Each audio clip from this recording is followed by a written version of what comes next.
اهلا بكم في حلقه النهارده يا جماعه. انا عايزه اعمل لكم محشي كرنب. طبعا انا عارفه ان كل الستات شاطرين وبيعرفوا يعملوا محشي الكرنب.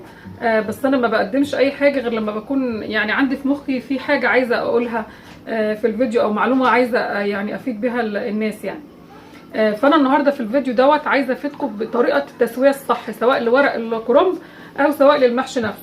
لان انا لو عملت المحشي كويس جدا واتقنت كل حاجه فيه بس سويته غلط او سويته زياده هيضيع كل اللي انا عملته وتعبي كله هيروح.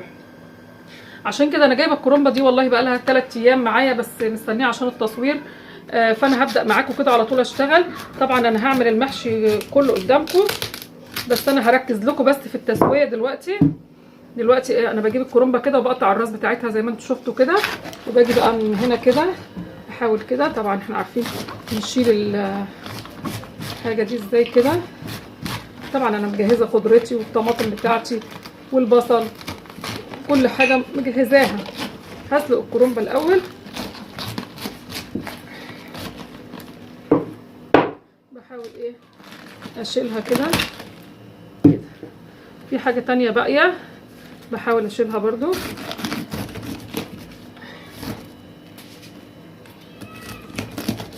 كده. اشيل اي حاجه جواها، الحتت اللي هي مستخدمش دي، بحيث الكرنب يفصل عن بعض وانا جايه اسويه. وانا برضو جايه اشتري الكرنبه اللي هي بتبقى طويله لفوق كده شويه، دي بتبقى ورقها حلو وبتبقى سهله ان هي تنفصل على بعضها. انا طبعا شلت الورق الاخضر بتاعها، شلته منها. دلوقتي هبدا على النار على طول معاكم اوريكم ازاي هسلق الكرنبه. انا حاطه ميه على النار بتغلي وضفت عليها ملح وكمون. هبدا معاكم بقى نشوف هنعمل ايه على النار. دلوقتي انا فكيت شويه ورق كرنب كده، لما دي اتشالت كده بقى سهل عليا. فكيت شويه عشان احط دي الاول، ابدا بيها كده اسلقها وبعدين هسلق الكل. تعالوا معايا على النار ونشوف هنعمل ايه. دلوقتي انا حاطه كميه الميه مناسبه اهي في الحله عندي، ضايفه عليها ملح وكمون زي ما قلت لكم. احط الكرنبه من الناحيه دي، من الناحيه اللي تحت. شايفين منين؟ يعني اللي تحت الحته اللي فيها العروق الكتير هي ديت اللي بتاخد سوا اكتر من الناحيه دي. شايفين ورق هنا برقيق فما بيستحملش في السوا، فانا هحطه هنا لمده دقيقه واحده بس وارجع اقلبه على الناحيه الثانيه. وهتشوفوا انا مش هخليني معاكم في الفيديو كده والكرنبه معموله، يعني مش هجري ولا هعمل اي حاجه.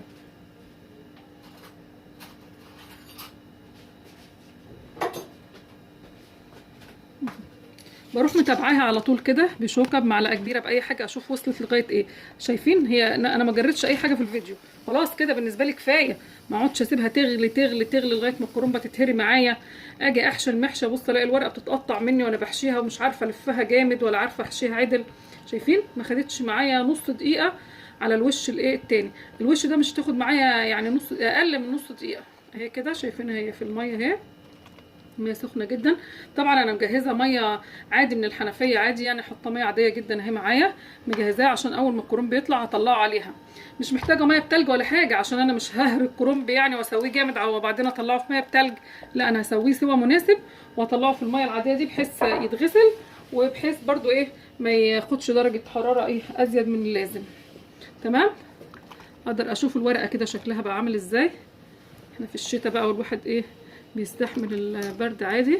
شايفين الكرنبه الورقه شكلها اهي.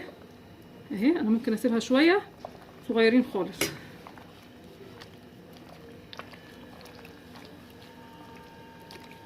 هي كده هتستوي كلها مع بعض على فكره يعني. خلاص كده فاضل يعني ربع دقيقه وهطلع الكرنب بتاعي. شايفين الكرنب ما بياخدش سلق، مش نقول الكرنب هنقعد نسلق في الكرنبه وهنقعد نص ساعه نسلق فيها، لا مفيش حاجه. خلاص كده انا هقدر اطلع الورق بتاعي كده اهوت كده، احطه على الميه البارده على طول. انا هجيب لكم الميه البارده الناحيه الثانيه كده عشان تشوفوها اهيت معايا. هطلع في الكرنب اللي اتسلق اهوت كده. شايفينه اهو، مش كرنب يعني اهو ماسك نفسه كده. هتلاقوه حتى وانا بعمله بالسكينه بيقرمش معايا كده، بيدي صوت يعني. انا هقلبه على الناحيه الثانيه كده عشان هي دي الناحيه اللي انا محتاجاها تستوي اكتر، وهطلع وهو مقلوب على على الناحيه الثانيه. خلاص كده اطلع على طول اهو. شايفينه انا مش خايفه من البخار اللي طالع منه ده لان انا مش مسويه سوا زياده. هو كده هيستوي سوا زياده لوحده، يعني هياخد بقيه سواه وهو لوحده. خلاص اهو. شايفين انا بغمسه في الميه شويه. خلاص كده هسيبه هي يعني ربع دقيقه. فاضل معايا شويه كرنب تانيين هسلقهم بعد ديت وبس كده خلاص. انا بس كنت عايزه اوريكم ايه سلق الكرنب اهو. شايفين الكرنب شكلها ايه؟ اطلع على طول اخلص كل الكميه وارجع لكم تاني. دلوقتي انا سلقت كميه الكرنب بتاعتي اهي كلها. دولت اخر حاجه اتسلقوا لسه في الميه. دول طلعتهم طبعا من الميه. هبدا معاكم اوريكم ازاي هنشيل طبعا العرق بتاعهم ده. اتمنى تكونوا شايفيني كويس اهوت. اقرب لكم اكتر كده. يعني العرق ده يا جماعه بصوا الكرنبه بتبقى كده، ورقه الكرنبه بتبقى كده، ده عايزه اشيله. فاروح تانيها كده كده اهو، حطها في طبق واروح جايه من عند العرق ده كده وقص. طبعا العروق دي انا هستخدمها، انا عايزاها مش هرميها، هشيلها معايا كده. اصبحت ورقه الكرنب معايا كده اهي. طيب شايفين ورقه الكرنب معايا ماسكه نفسها ازاي؟ اهميه انها تكون ماسكه نفسها كده يا جماعه، انها ما تتقطعش مني وانا جايه احشي، وما تتهريش مني، واعرف اقفل المحشي كويس على ايه؟ على الكرنبه. هقص طبعا جزئين كده احطها على بعضها. انا بقى هقص على قد الايه المحشيه اللي انا عايزه اعملها، صباع المحشي يعني بتاعي. احاول اقصه متساوي حتى يعني كده كويس. الورقه دي كويسه، لو قصيت دي كده هتتعمل مني اتنين كده تمام كده كمان اهوت. برصه بحطه على بعضه. انا بقى ايه تمام خلاص كده خلصت دي. هجيب ورقه تانية اعملها معاكم. شايفين الورقه اهيت مستويه كويس ومعموله كويس خالص. شايفين ماسكه نفسها ازاي كده، ما بتتهريش مني ولا بتتقطع. هجيبها كده برضو هشيل العرق اللي هو ايه الزياده دوت، ده هحتاجه في الحله من تحت. هجيب ورقه الكرنب اقطعها من النص كده كده، احطها على بعضها. كل واحده بقى بتقطع بالطريقه ايه بتاعتها اللي هي عايزه تعملها، ولكن انا بعمل لكم ايه بسرعه واسهل طريقه. قطعت كده اهوت كده اهو. شايفين انا بعمل بسرعه، بحاول ايه احجامه تبقى متساويه معايا كده كده كده اهوت اهوت. دي كده اتقطعت مني الحته دي اشيلها كده مفيش اي مشكله. اجيب كده وهكمل كل الكميه يا جماعه، وهرجع لكم بعد ما ايه اوريكم ادتني كميه قد ايه. دلوقتي يا جماعه انا خلصت تقطيع الكرنب كله اهوت. شايفينه وعمل لي كميه حلوه خالص اهي معايا. طبعا جهزت بقيت مقادير. انا اول حاجه اهم حاجه عندي الورق يبقى كويس. شايفين ورق الكرنب بتاعي جميل ازاي؟ اهم حاجه عندي مرحله السلق عشان اطمن ان المحشي بتاعي يطلع مظبوط. بعد كده جهزت بقيه مكونات المحشي. كلكم عارفين ده كيلو رز مغسول معايا، بصلتين كبار معمولين بالمبشره او مفرومين بالكبه، معايا طماطم. عايزه اقول لكم برده ملحوظه، الطماطم بتاعه الكرنب او بتاعه المحشي عموما ما بكترهاش، يعني مش كيلو الرز احط عليه كيلو طماطم او اكتر، لا ده حوالي نص كيلو طماطم وطماطمايه او كيلو الا ربع على الكيلو رز، يعني كفايه جدا معايا. برضو عايزه اقول لكم على الشبت وكزبره بقدونس. لا يا جماعه المحشي البقدونس بيبقى قاسي شويه كده وناشف شويه، فهو احلى حاجه على المحشي الكزبره والشبت بس. طبعا معايا الملح والفلفل والبهارات والكمون بتاعي. الفلفل الاسمر والبهارات بيتحطوا على النار عادي، اما الكمون بيتحط في الاخر. انا مجهزه هنا فلفل ومجهزه عروق الكرنب بتاعتي والخضره اللي طلعت مني، ده كله مجهزاه عشان احطه في قاع الحله من تحت.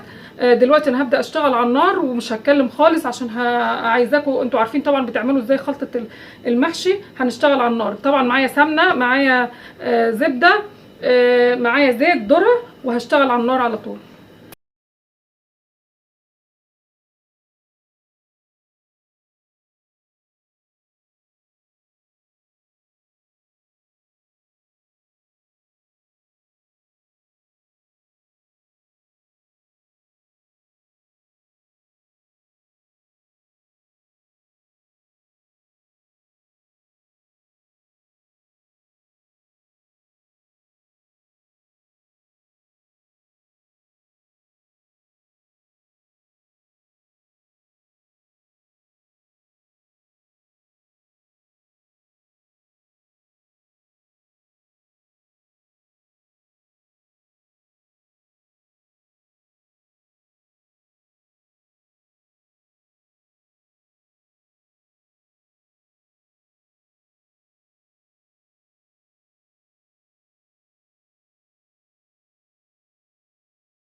دلوقتي يا جماعه زي ما انتم شايفين كده انا خلصت الصلصه بتاعتي اتسبكت على النار اهيت.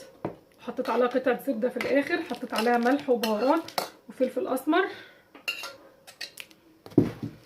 طبعا هزود هنا برضو تاني بهارات، يعني في بهارات بتتحط على البصل والبهارات بقيتها بتتحط على الرز نفسه. هحط فلفل اسمر، واضيف كميه ملح صغيره تاني وهدوء. انا حطيت ملح قبل كده على الصلصه. الكمون بقى ما بيتضافش على النار، بيتضاف كده. ما بكترش الكمون يا جماعه عشان انا عايزه المحشي ما يبقاش ريحته كلها كمون، انا عايزه ريحه البهارات هي اللي تبقى ظاهره فيه. انا هقلب الخلطه كده قدامكم وهوريها لكم شكلها ايه. ما هياش مليانه طماطم على الاخر كده، والطماطم بتبقى يعني مش حلوه كتير لما تبقى كتير في المحشي يعني. انا كده كل حاجه بالنسبه لي معقوله، سمنتي ملحي بهاراتي. هدوق المحشي وهرجع لكم ايه احشي معاكم ايه الكرنب بتاعنا. دلوقتي يا جماعه انا جهزت الحله بتاعتي اهيت قدامي عشان ابدا احشي فيها. انا دلوقتي ممكن اقطع عروق الكرنب جواها تحتيها عشان اعمل طبقه كده. اول حاجه انا هحط من عروق الكرنب دي هنا كده في الحله من تحت. اولا ده بيدي حمايه للمحشي، ثانيا ايه بيحمي لي الطبقه الاولانيه اللي تحت خالص. وكمان انا مش متكلفه حاجه، هي كده عروق الكرنب بدل ما ارميها انا بعملها طبقه ايه تحت المحشي كده. كمان لو طلعت معايا، انتوا عارفين الخضار اللي بيطلع مني وانا بقطع الكزبره والشبت بتوعي بحطهم برده كده. كمان مفيش مانع اجيب معايا قرن فلفل كده واقطعه يديني ريحه حلوه لمحشي الكرنب. بس كده مش اكتر من كده. انا الفيديو بتاعي ده عاملاه عشان اوريكم طريقه السوا. فطريقه السوا دي بتعتمد على اول حاجه سلق الكرنب، تاني حاجه طريقه اللف، تالت حاجه السوا نفسه على النار. ماشي، هبدا معاكم الف ايه الكرنب بتاعي. هجيب ورقه كرنب زي كده اهيت، احط فيها كميه رز مناسبه كده اهيت. هلف كده بقفلها من هنا كده وبضغط عليها وانا بلف، يعني بضغط عليها لجوه كده، ببقى ماسكه ده بايدي تحت كده كده كده كده، بحيث شايفين المحشيه شكلها ايه معايا اهي. جامده جدا جامده جدا كده، مش هتتهري وهتستوي كويس جدا. شايفينها معايا شكلها عامل ازاي؟ احشي معاكم تاني اهي. الورقه اهيت، بحط كميه الرز المناسبه ليا، بقفل كده كده، يعني بدخل كده لجوه وبتك على الورقه من تحت كده وبضغط عشان الورقه معايا تطلع ايه الكرنبه معايا تطلع محشيه جامد. شايفين اهي، يعني جامده جدا مش مفكوكه خالص، ولو دوست عليها كده هيبقى جامده. وانا برص الكرنب في الحله برده بلزقه كويس جنب بعضه، ما بسيبش فراغات كبيره ايه ما بينه، ما بسيبش فراغات خالص. انا لو سبت فراغات هيجي فيها شوربه وهيستوي زياده. انا مش عايزاه يستوي زياده يا جماعه، انا عايزاه يستوي ايه كويس جدا. فبرصه جنب بعضه كده بلزقه اهوت. انا بحشي قدامكم كذا واحده طريقه اللف بقفل كده اهو واروح ضغطه عليه وعامله. طبعا لو المحشي دوت لو الورق يعني دوت كان مسلوق غلط كان هيتهري مني اصلا وانا جايه الف، وما كنتش عارفه الفه، كنت هضطر الف بالراحه بالراحه خالص عشان ايه ما يتقطعش مني، وفي الاخر هبص الاقيه شرب معايا شوربه كتير واتعجن مني ومش حلو خالص. خلاص كده انا كفايه عليكم كده اللي انا بلفهم دولت. بس عايزه اكد لكم على ان الكرنب جامد جدا وجميل اهوت. هكمل الحله كلها. على فكره كميه الكيلو ما اعملوش على حله واحده، يفضل اعمله على حلتين عشان ما يبقاش كتير في الحله، بيستوي كده سواء احسن ما بيبقى كميه ايه اقل. يعني انا هعمله على ايه على حلتين. لو عايزه ابيته لتاني يوم ما بحشيش الحلتين مع بعض، بحشي الحله اللي انا هستخدمها النهارده وبسيب الورق لوحده والرز لوحده في التلاجة، وتاني يوم بقدر ايه الفهم. مش هياخدوا معايا لف ربع ساعه يعني، طالما كل حاجه جاهزه معايا كده بيبقى افضل. مركن الكرنب ايه في التلاجة وهو ملفوف. هرجع لكم بعد ما اخلص ايه كل كميه المحشي وانا بحطه على النار. دلوقتي انا خلصت المحشي اهو، شايفين مرصوص حلو ازاي ومفيش ولا رزايه طالعه منه، لان انا ايه لفاه كويس زي ما وريتكم. انا عندي مرقه فوريه يا جماعه، مرقه دجاج فوريه. انا حاطه على الشوربه مرقه، ودي شوربه فراخ اللي معايا. بس برضو مفيش مانع ان انا احط ايه شويه مرقه فوريه تاني. وانا برضو هدوق. بحط الشوربه بقى ازاي بقى يا جماعه؟ انا هفضل اسقي شوربه كده. انا مش عايزه الشوربه تغطي المحشي، انا مش عايزه اشوف الشوربه على الوش، انا عايزه بس مجرد ايه اشوف ان في شوربه بس يعني يعني مش عايزاها تعدي اخر رصه محشي، لا انا عايزاها تحت الرصه الاخيره يعني. ماشي. افضل احط كده واحرك الحله كده عشان ايه الشوربه تنزل لتحت كده كده.